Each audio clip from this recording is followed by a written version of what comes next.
அன்றைக்கு பரிசுத்த ஆவியானவர் தாவீதுக்குள்ளே கடந்து வந்தார், அவனை வல்லமை உள்ளவனாய் மாற்றினார்.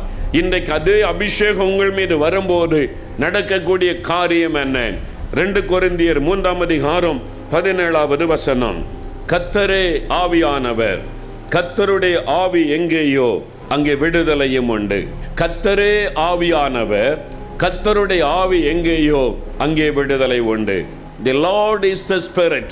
Where the Spirit of the Lord is, there is liberty. பரிசுத்த ஆவியானவர் எங்கோ அங்கே விடுதலை உண்டு. பரிசுத்த ஆவியானவர் ஊற்றப்படும் பொழுது விடுதலை அங்கே உண்டு. எனக்கு அன்பானவர்களே, ஆண்டவருக்காக வாழ ஒப்பு கொடுத்திருக்கிறீர்கள், பரிசுத்தமாய் வாழ ஒப்பு கொடுத்திருக்கிறீர்கள், அவரை உங்களுக்கு சொந்தமாக்கி கொண்டீர்கள், அவருடைய ரட்சிப்பின் சந்தோஷத்தை பெற்றுவிட்டீர்கள். ஆனால் தொடர்ந்து இதே பாவ நிறைந்த உலகத்திலே வாழ வேண்டும், அதே பாவ சோதனை நிறைந்த கல்லூரிக்கு செல்ல வேண்டும், அதே பாவ போராட்டங்கள் வரக்கூடிய வேலை ஸ்தலத்திற்குள்ளே செல்ல வேண்டும். எங்கு பார்த்தாலும் பாவம் நிறைந்திருக்கிறது. கண்களில் இச்சைகளை கொண்டு வரக்கூடிய காரியங்கள், மாம்சத்தில் இச்சையான சிந்தையை தூண்டக்கூடிய காட்சிகள், எங்கு பார்த்தாலும் பாவ சோதனைகள் சூழ்ந்திருக்கிறது. இந்த சூழ்நிலையில் பரிசுத்தமாய் வாழ முடியுமா என்ற ஒரு கேள்வி உள்ளத்தில் எழும்புகிறது. இப்படிப்பட்ட பாவம் நிறைந்த சூழ்நிலையில், பாவம் என்னை நெருக்கி கொண்டிருக்கிற நிலைமையில் என்னால் பரிசுத்தமாய் வாழ முடியுமா? ஒரு சேனையிலே ஒரு போர் வீரனாய் இருக்க வேண்டுமானால் பல கட்டுப்பாடுகள் அவனுக்கு வேண்டும். அவன் தன் சரீரத்தை அடக்கி கீழ்ப்படுத்துகிறவனாய் இருக்க வேண்டும், அதிகாலை எழுந்திருக்க வேண்டும், பயிற்சிகள் செய்ய வேண்டும், கண்டதையும் சாப்பிட முடியாது, தன் சரீரத்தை ஆரோக்கியமாய் வைத்திருக்க வேண்டும். சில கட்டுப்பாடுகள் ஒழுங்குகளோடு நடக்கிறவன் தான் இராணுவத்திலே வீரனாய் இருக்க முடியும். அப்படியானால் ஆண்டவருடைய இராணுவத்திலே பணி செய்ய வேண்டுமானால் அவருக்கேற்ற ஒரு பரிசுத்தம், அவருக்கேற்ற ஒரு சுத்திகரிப்பு நமக்குள்ளே காணப்பட வேண்டுமே. என்னால் அப்படி முடியுமா என்ற ஒரு எண்ணம் உங்களுக்குள்ளே காணப்படலாம். ஆனால் பரிசுத்த ஆவியானவர் வரும் பொழுது எந்த பகுதியிலே நீங்கள் விடுதலை இல்லாமல் தவிக்கிறீர்களோ அதிலே ஒரு விடுதலையை அவர் உண்டாக்கி தருவார். ஆம் பிரியமானவர்களே, 72ஆம் ஆண்டு ஆண்டவர் கிருபையாக என்னை ரட்சித்தார். அந்த ரட்சிப்பின் சந்தோஷம், என் பாவம் மன்னிக்கப்பட்ட சந்தோஷம், இயேசுவின் உள்ளத்தில் வந்துவிட்டார் என்ற மகிழ்ச்சி, ஒரு பெரிய சந்தோஷம், ரட்சிப்பின் சந்தோஷம் வந்துவிட்டது.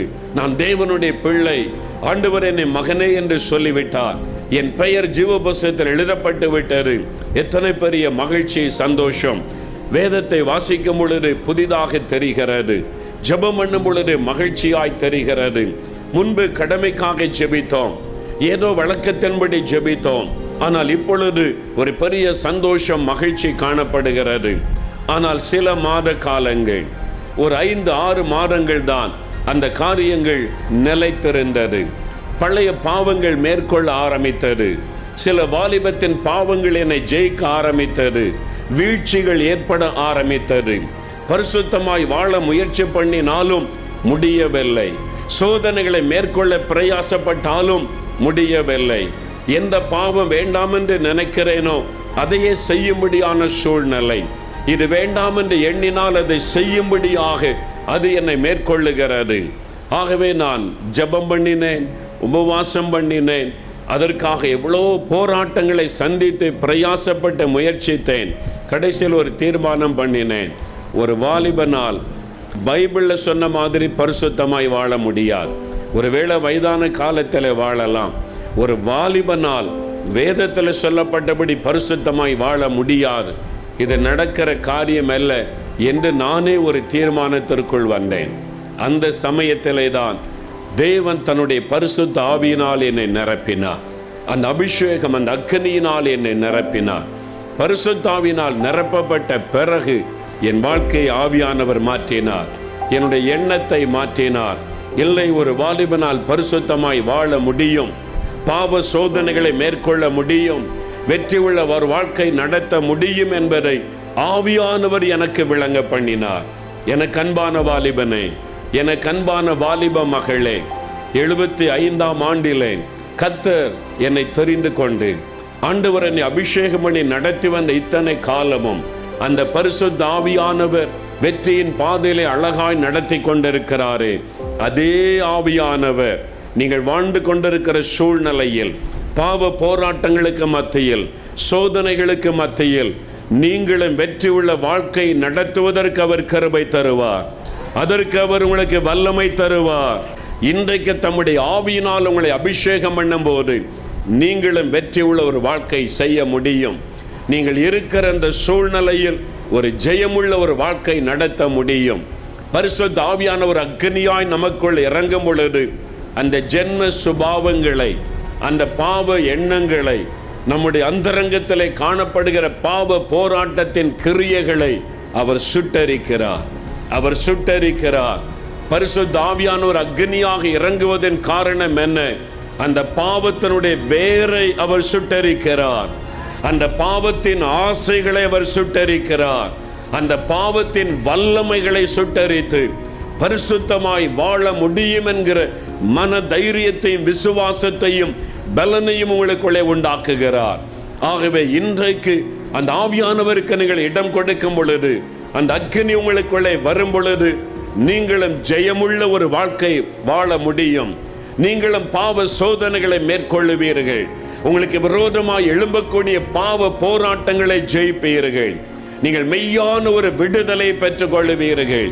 என்னால் இதை விட முடியவில்லை, என்னால் இதிலிருந்து வெளியே வர முடியவில்லை, இந்த கண்ணி என்னை சிக்க வைத்து விட்டது என்ற ஏதோ ஒரு காரியத்திலே நீங்கள் தவிக்கலாம்.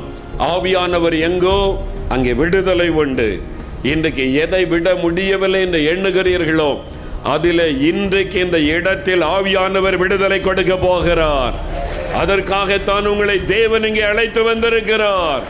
உங்களுக்கு விடுதலை கொடுத்து வெற்றியின் வாழ்க்கை கொடுப்பதற்காக, நீங்கள் ஜெயமுள்ளவர்களாய் நிற்பதற்காக, ஆண்டவருடைய சேனையிலே ஒரு போர் வீரனாய் ஜெயம் பெற்றவளாய் நிற்பதற்காக உங்களுடைய தனிப்பட்ட வாழ்க்கையிலே வெற்றி தருவார். உங்களுடைய அந்தரங்க வாழ்க்கையிலே ஒரு வெற்றி தருவார். நீங்கள் படிக்கிற வாழ்கிற சூழ்நிலையிலே பரிசுத்தமாய் வாழும்படியான ஒரு வெற்றி உள்ள வாழ்க்கையை ஆவியானவர் உங்களுக்கு தருவார். பிரியமானவர்களே, ஒருவேளை நினைக்கலாம், இல்ல பரிசுத்தாவியை நான் பெற்றுவிட்டேன், ஆவிலை நிரம்பி அந்நிய பாஷையெல்லாம் தான் பேசுகிறேன், ஆனாலும் இந்த காரியம் என்னை தொடர்ந்து வருகிறது, ஆனாலும் இது என்னை மேற்கொள்ளுகிறது என்பதாக நீங்கள் சிலர் சொல்லிக் கொண்டிருக்கலாம். எனக்கு அன்பானவர்களே, பரிசுத்தாவினால் நிரப்பப்படுகிற அனுபவம் ஒரே நாளோடு முடிந்து விடுவதில்லை, ஒரு சம்பவத்தோடு முடிந்து விடுவது இல்லை, அல்லது வாரத்தில் ஒரு நாள் ஆலயத்தில் போய் ஆவிலை நிரம்பி அந்நிய பாஷை பேசுகிறேன் என்கிற ஒரு காரியத்தோடு போய்விடுகிறது அல்ல. அனுதினமும் இந்த பரிசுத்தாவினால் நிறைந்திருக்க வேண்டும். அனுதினமும் பரிசுத்தாவின் அக்னியினால் நீங்கள் நிறைந்திருக்க வேண்டும். ஆவியிலே அனலாயிருங்கள் என்று வேதம் சொல்லுகிறது. ஆவியை அவித்த போடாதீர்கள் என்று கர்த்தருடைய வார்த்தை சொல்லுகிறது. உங்களுக்குள்ள இந்த அக்கினி எரிந்து கொண்டே இருக்க வேண்டும். பரிசுத்த ஆவியாகிய அக்கினி எரிந்து கொண்டே இருக்க வேண்டும். எப்பொழுது அது நடக்கும்? தினமும் கர்த்தருடைய வசனத்திற்கு முன்பாக நீங்கள் போய் நிற்க வேண்டும். வேத வசனத்தை முழங்காலில் நின்று தியானித்து நீங்கள் பரிசுத்த ஆவியானவருக்கு இடம் கொடுத்து ஜெபிக்க ஜெபிக்க ஜெபிக்க அந்த வேத வசனத்தின் வல்லமை உங்களுக்குள்ளே கடந்து வர நீங்கள் தினந்தோறும் பரிசுத்தத்தின் மேல் பரிசுத்தம் அடைவீர்கள். பரிசுத்தத்தின் மீது பரிசுத்தத்தை ஆவியானவர் உண்டாக்குவார். பாவ சோதனைகளை சுலபமாய் மேற்கொள்ளுவீர்கள். போராட்டங்கள் வரும், சோதனைகள் வரும், ஆனால் அது உங்களை ஜெயிக்காது. நீங்கள் அதை ஜெயித்தவர்களாய் நிற்பீர்கள். பாவ போராட்டங்களை நீங்கள் மேற்கொள்ளுவீர்கள். எதை விட முடியவில்லை என்று சொல்லுகிறீர்களோ அதை சுலபமாய் உதறி தள்ளிவிட்டு நீங்கள் முன்னேறி செல்லுவீர்கள். அந்த வல்லமையை கொடுக்கிறவர் பரிசுத்த ஆவியானவர். உங்கள் மத்தியிலே நின்று நான் பிரசங்கம் பண்ணுகிறேன். எத்தனையோ பிரசங்கங்களுக்கு நான் தேவ சமூகத்திலே காத்திருந்து பிரசங்க குறிப்புகளை எடுக்க வேண்டும், செய்திகளை தயாரிக்க வேண்டும். ஆனால் ஒவ்வொரு நாள் அதிகாலையும் நான் தேவ சமூகத்தில் வேத புஸ்தகத்தோடு முழங்கால் படியிடும் பொழுது அங்கே பிரசங்கத்துக்காக அல்ல, மற்றவர்களுக்காக பிரசங்கம் பண்ணுவதற்கு வசனம் தாரும் என்பதாக அல்ல, முதலாவது என்னோடு பேசும் ஆண்டவரே, உம்முடைய வசனம் இன்றைக்கு எனக்குள்ளே வெளிப்படுவதாக, உம்முடைய வசனம் முதலாவது என்னை பரிசுத்தப்படுத்துவதாக, உம்முடைய வசனத்தை கொண்டு என்னோடு பேசி என்னை பரிசுத்தப்படுத்தும் என்று ஒவ்வொரு நாள் அதிகாலையும் வேத வசனத்தை தியானித்து பரிசுத்த ஆவிக்குள்ளே நான் ஜெபிக்க வேண்டியது அவசியம்.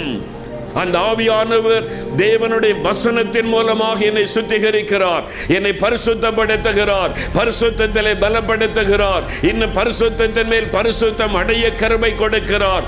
ஆகவே தினம்தோறும் இந்த வேத வசனத்திற்கு முன்பாக நில்லுங்கள், முழங்காலிலே நில்லுங்கள், முழங்காலிலே நின்று கர்த்தருடைய வசனத்தை வாசியுங்கள், பரிசுத்த ஆவியானவருக்கு இடம் கொடுங்கள், ஆவியிலே நிரம்பி கர்த்தருடைய வசனத்தை சொல்லி ஜெபம் பண்ணுங்கள்.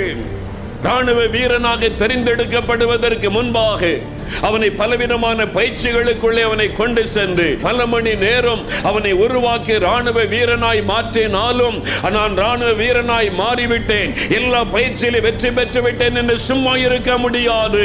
தினந்தோறும் அதிகாலையில் எழுந்து பயிற்சி செய்ய வேண்டும், தினந்தோறும் அதிகாலை எழும்பி தன்னை ஆயத்தப்படுத்திக் கொள்ள வேண்டும். எந்த நேரத்தில் யுத்தம் நடந்தாலும் யுத்தத்திற்கு உடனே ஆயத்தமாய் செல்ல வேண்டும். அதுதான் ஒரு ராணுவ வீரனுடைய முக்கியமான ஒரு காரியம்.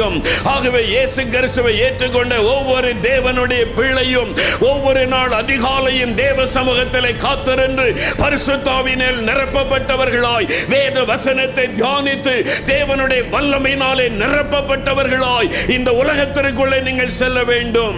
ஒவ்வொரு நாளும் முழங்காலில் நின்று தேவனுடைய வல்லமை பெற்றவர்களாய் உங்களுடைய பள்ளிக்கூடத்திற்கு செல்ல வேண்டும். கல்லூரிக்கு செல்வதற்கு முன்பாய், வேலைக்குள்ளே செல்வதற்கு முன்பாய், உங்களுடைய வீட்டை விட்டு வெளியேறி உலகத்திற்குள்ளே செல்வதற்கு முன்பாய் ஒவ்வொரு நாள் அதிகாலையும் வேத வசனத்தை தியானித்து ஆவியானவரால் நிரப்பப்பட்டவர்களாய் இந்த உலகத்திற்குள்ளே நீங்கள் செல்ல வேண்டும். அப்பொழுது நீங்கள் ஜெயம் பெற்றவர்களாய் இருப்பீர்கள். சீட்டு ஸ்டட் என்ற ஒரு மிஷனரி அவன் வாலிபனாய் கல்லூரியிலே படித்துக் கொண்டிருந்த நாட்களில் ஆண்டவருக்கு தன் வாழ்க்கை ஒப்புக் கொடுத்தார். கல்லூரியிலே படித்துக் கொண்டிருந்த அவருக்கு அவருடைய தாயார் ஜெபிப்பார்கள். தாயாருக்கு அடிக்கடி கடிதம் எழுதுவார். அவர் தாயாருக்கு எழுதின கடிதத்தில் ஒன்று சொன்னது, அம்மா, ஒரு நாள் காலை நேரம் நான் குறைந்தது 1 மணி நேரம் ஜெபம் பண்ணாவிட்டால் அந்த நாள் முழுவதிலும் மயிர் கத்தரிக்கப்பட்ட சிம்சோனை போல நான் மாறிவிடுகிறேன். ஒரு நாள் அதிகாலையில் 1 மணி நேரம் நான் முழங்காலில் நின்று ஜெபிக்காவிட்டால் அந்த நாள் முழுவதிலும் மயிர் கத்தரிக்கப்பட்ட சிம்சோனை போல நான் மாறிவிடுகிறேன். அதாவது தேவனுடைய வல்லமையை இழந்தவனாய் மாறிவிடுகிறேன் என்பதாக இந்த தேவ மனிதர் எழுதினார். பாவம் நிறைந்த போராட்டம் நிறைந்த இந்த உலகத்தில் வாலிபனை நீ ஆண்டவருக்கு பரிசுத்தமாய் ஜெயமுள்ள ஒரு வெற்றி உள்ள வாழ்க்கை நடத்த வேண்டுமானால் தினமும் அதிகாலையில் அவருக்கு முன்பாக முழங்காலிலே நிற்க வேண்டும். வசனத்தை நீ தியானிக்க வேண்டும். கர்த்தருடைய வார்த்தையை உன் இருதயத்திலே பத்திரப்படுத்த வேண்டும்.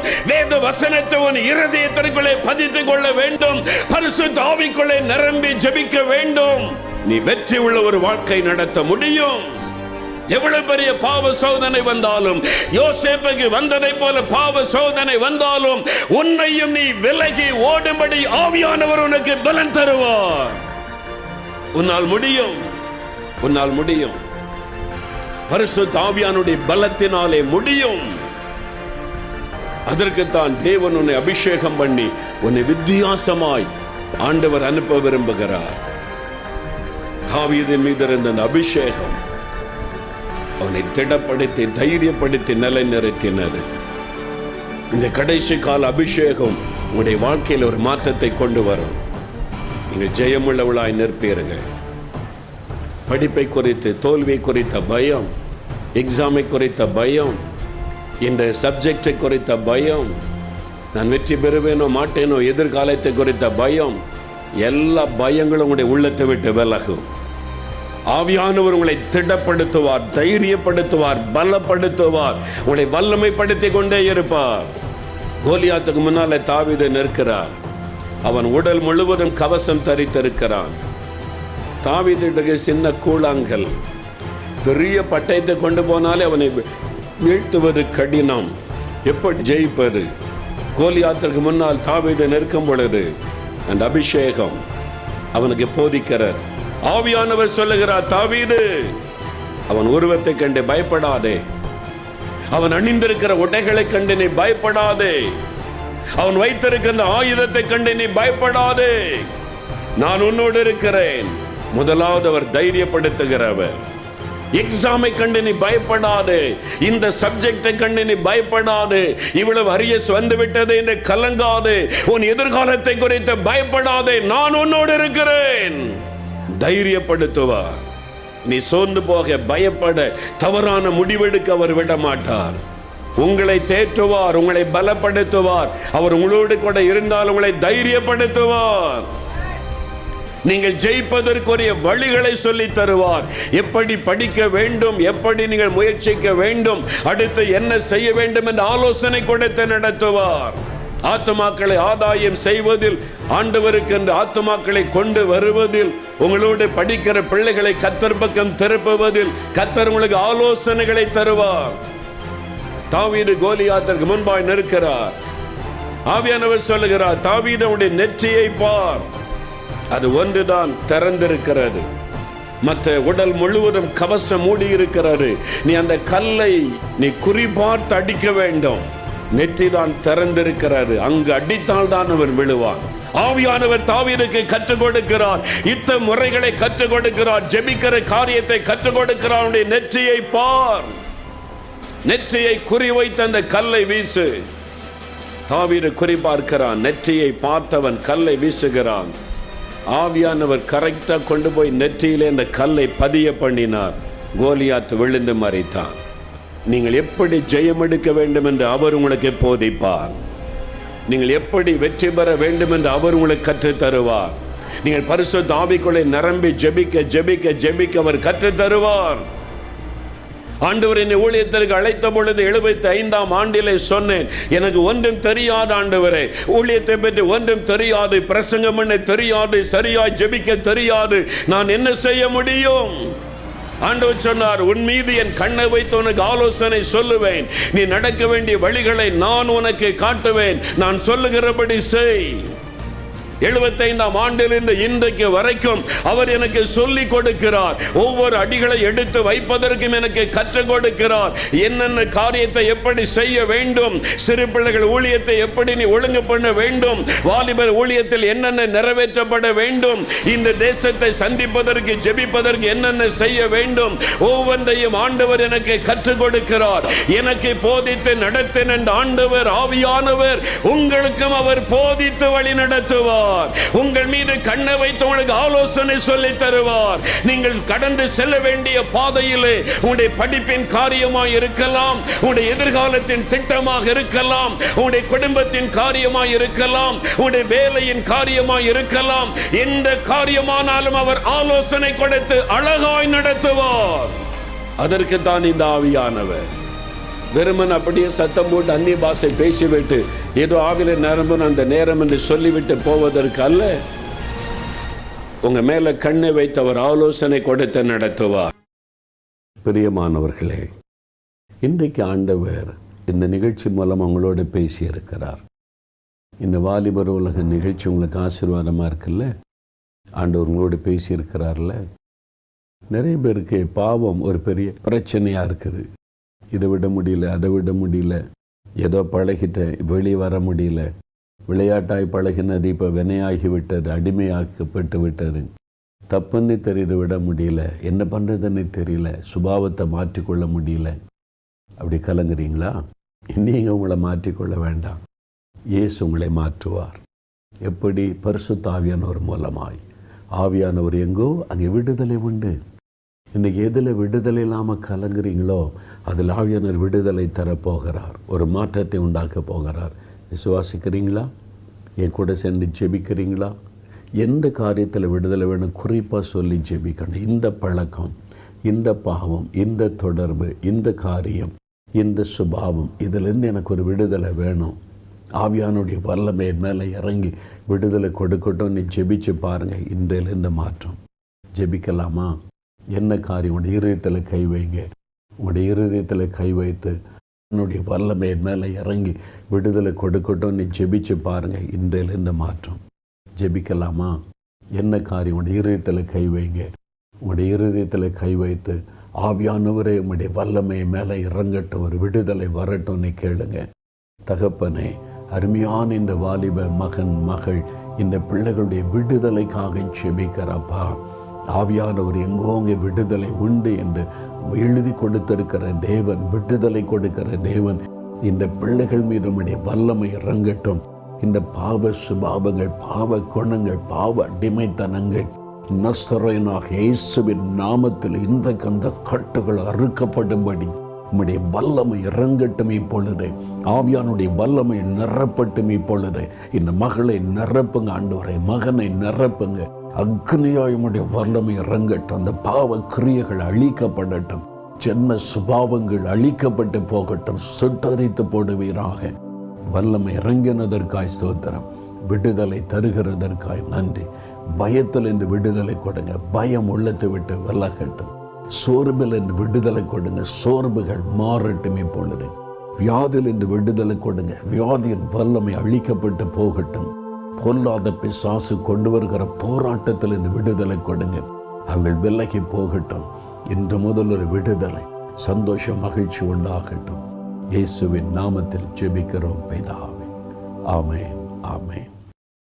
பிரியமானவர்களே, கர்த்தர் விடுதலை தந்துட்டார். ஆவியானவர் எங்கோ அங்கே விடுதலை. நல்ல ஸ்தோத்திரம் பண்ணுங்க. விடுதலின் சந்தோஷத்தை உணர்வீங்க. ஆமென்.